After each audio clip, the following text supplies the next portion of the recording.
The Kids Are All Right from 2010 stars Julianne Moore, Annette Bening, Mark Ruffalo, and Josh Hutcherson.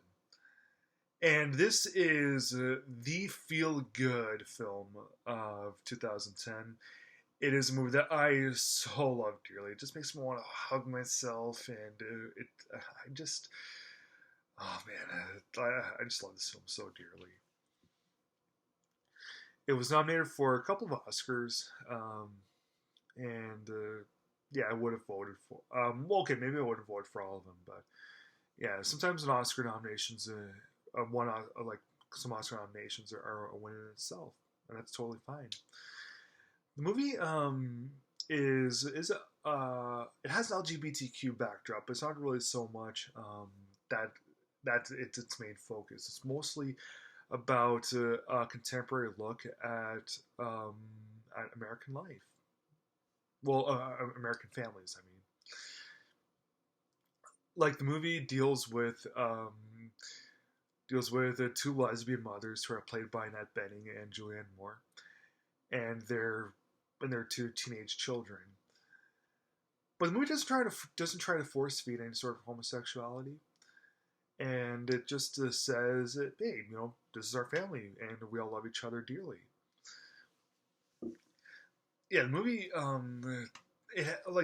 just want to start this off by saying that the movie has a very nice look to it. Like the beautiful clouds and the beating down sun in the Los Angeles outskirts. It's just so lovely, and the way that it handles its characters. Well, there's one flaw that I found a little bit later on in the film, but the way that everything else is handled with the characters, I just loved it. So, what's the movie about?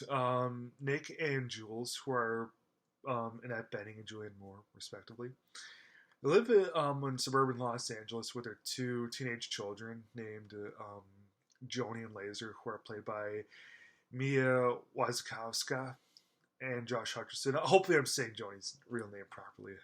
If not, I apologize. So Joni's about to go off to college, and Laser is getting involved in weird things that typical teenage boys try out.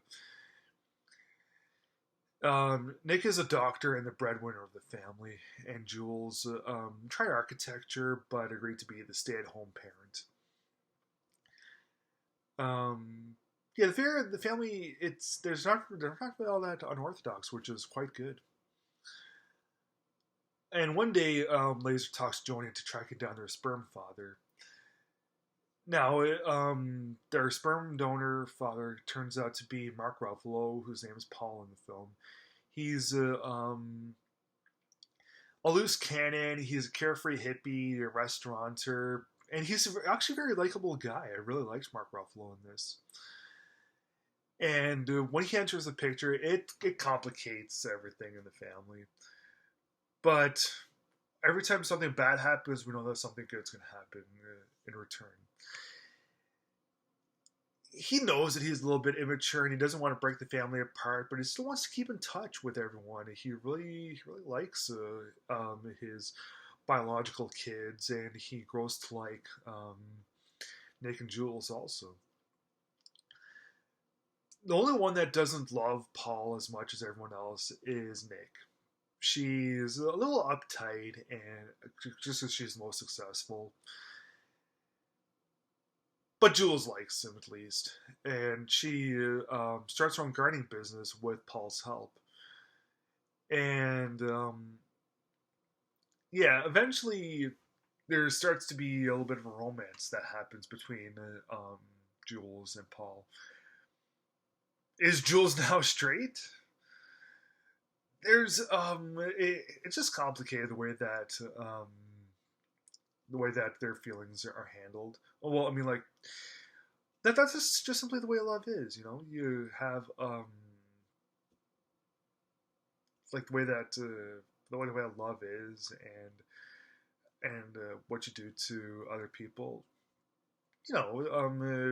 There's never an easy explanation, and that's what's so good about this. It's always um, it's always handled in a realistic fashion. They get in touch with their personal feelings, which is good. And I often see people bashing this film's ending for being too feminist and whatnot, but I disagree. The thing that I don't like is after the affair between Paul and Jules happens, Paul is eventually cast out and treated like a villain in this, which I never liked. But at the same time, I think that things do come around for the better with Paul. There's this one scene um, where Paul is gardening with Joni, and he his gives her one of his hats. And sometime before Paul's chapter closes in the film, he no, Joni's heading off to college, and right before she forgets Paul's hat, she takes it with her, and everyone sees her, and they're all totally okay with it. They know that that's the hat that Paul gave her. She takes it with her to college. So I that's why I think that they eventually do make peace with him. And after um, after Paul's chapter does get closed, and they take and Jules is accepted back into the family, and um,